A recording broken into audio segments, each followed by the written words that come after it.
கணேஷ், நான் உங்ககிட்ட நிறைய பேசணும் போல இருக்கு. என்ன பேசுறது, எப்படி ஆரம்பிக்கிறதுன்னு தெரியல. நான் இறுகி போன பாறைன்னு நினைச்சேன்.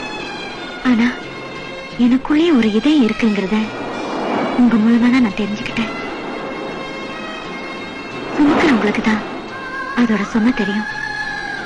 இதை நான் ஏன் சொல்றேன்னா, உங்களை நான் மனசுக்குள்ள நினைச்சேன் முழுசா ஒரு நாள் கூட ஆகல. அதுக்குள்ள நான் உங்களை பார்க்கணும், உங்க கூட ஏதாவது ஒரு வார்த்தை பேசணும், என் மனசு துடியா துடிக்குது. உங்க 4 வருஷம் தவிப்ப இப்பதான் நான் புரிஞ்சுக்கிட்டேன். கணேஷ், இப்ப உங்க மேல வந்த காதல் பரிதாபத்தால வந்த காதல் இல்ல, நீங்க என் மேல வச்ச பாசத்தால வந்தது. கணேஷ், வெக்கத்தை விட்டு சொல்றேன், I love you.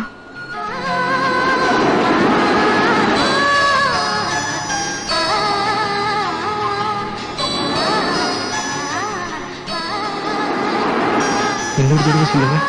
I love you. இந்த ஒரே ஒரு வார்த்தைக்காக தான் என் வாழ்க்கையில எல்லாத்தையும் இழந்துட்டு இன்னைக்கு நான் அனாதையா நிக்கிறேன். நீங்க சுவாசிச்ச காத்தையும் நான் சுவாசிக்கணும், நீங்க வாழ்ந்த இடத்துல நான் வாழணும். சுத்தி சுத்தி வந்தேன். என் காதல நீங்க புரிஞ்சிக்கவே இல்லை. கருவில இருக்கிற குழந்தைய கூட 10 மாசத்துல பாத்திரலாம். ஆனா உங்க மனசுல இருக்கிற காதலை நான் தெரிஞ்சுக்கிறதுக்கு 4 வருஷம் தேவைப்பட்டிருக்கேன். காதல் கற்பூரம் மாதிரி, அந்த வாசனை நிறைய பெண்களுக்கு தெரியறதே இல்லை. சஞ்சய், நான் உங்களை தப்பு சொல்லல. காதல் ஒரு மனுஷனை முட்டாளாக்கி இருக்க, பைத்தியக்காரனாக்கி இருக்க, ஏன் ஒரு கொலைக்காரனை கூட ஆக்கியிருக்க. ஆனா அதே காதல் தான் பைத்தியக்காரனா இருந்த என்ன ஒரு மனுஷனாக்கி இருக்க. ஒரு பொண்ணு விரும்புறது ஒரு நாள்ல தெரியும், இல்ல ஒரு மாசத்துல தெரியும், இல்ல ஒரு வருஷத்துலயாவது தெரியும். ஆனா நீங்க என்ன விரும்பலன்னு தெரிஞ்சதுக்கு அப்புறம் உங்க பின்னாடி சுத்தினது முட்டாள் தானே 1000 பேர் சொன்னாங்க. எனக்கு அப்ப தெரியல, ஆனா இப்ப சொல்றேன், அது மிகப்பெரிய முட்டாள்தனம். இந்த முட்டாள்தனத்தை இப்ப நான் மட்டும் பண்ணல.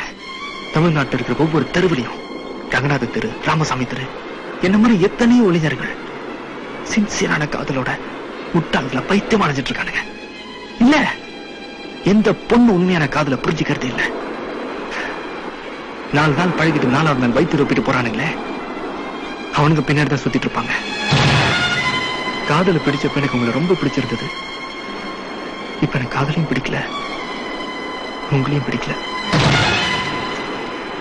நிறைய காதலுக்காக நிறைய இழந்துட்டேன். ஒரு அப்பாவுக்கு மகன் செய்ய வேண்டிய நியாயமான கடமை கூட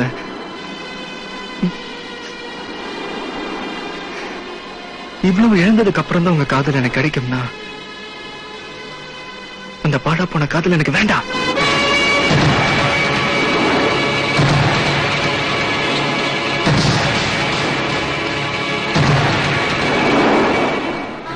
இப்ப நான் எடுத்த முடிவு எனக்காக இல்ல, என்ன மாதிரி வெறி பிடிச்ச அலையிற ஒட்டுமொத்த இளைஞர்களுக்கும் நான் ஒரு பாடமா இருப்பேன். காதல் வேணும் வேணும் தேடி போறப்ப கிடைக்காது. காதலே வேண்டான்னு கழுத்து தட்டின உடனே அது நம்ம தோலை தட்டி கூப்பிடும். அதாங்க விதிங்கிறது.